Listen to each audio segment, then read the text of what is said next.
கோயில்லேருந்து வீட்டுக்கு நடக்கலாம்னு நடைய கட்டும்போது மணி 9:30 ஆயிடுச்சுங்க.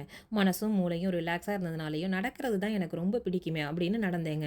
ஜில்லுன்னு காற்று வாங்கிட்டு ரிலாக்ஸாக ஜாலியாக நடக்க வாய் ஆட்டோமேட்டிக்காக பாட்டை முணுமுணுத்து கொண்டே வீடு வந்து சேரும்போது 10:15 ஆயிடுச்சுங்க. என்னோட வாழ்க்கையில் நைட்டு 10 மணிக்கு தனியாக ரிலாக்ஸாக நடந்து வந்தது இதுவே முதல் முறை. இந்த அனுபவம் ரொம்பவே நல்லா இருந்துச்சு.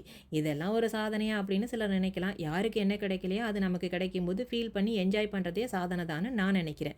நீங்கள் என்ன நினைக்கிறீங்கன்னு சொல்லுங்கள் ஃப்ரெண்ட்ஸ். சிங்கப்பூர் சேஃப்டியான கண்ட்ரிங்கிறதுனாலையும் ரொம்ப பிஸியாக இருக்கிற ஒரே மெயின் ரோடுங்கிறதுனாலையும் நான் ட்ரை பண்ணினேன். நீங்கள் சேஃப்டியாக இருக்கீங்களான்னு யோசித்து பிறகு ட்ரை பண்ணி பாருங்கள். மற்றபடி எல்லாரும் ட்ரை பண்ணாதீங்க. இன்றைக்கி காலையில் வாக்கிங் போனப்போ பார்த்த நண்பர்கள் தான் இவர்கள். இந்த மாமரம் ருபானி மாம்பழத்தை சாப்பிட்டுட்டு வீட்டு தொட்டியில் வச்சு முளைக்க வச்சோங்க.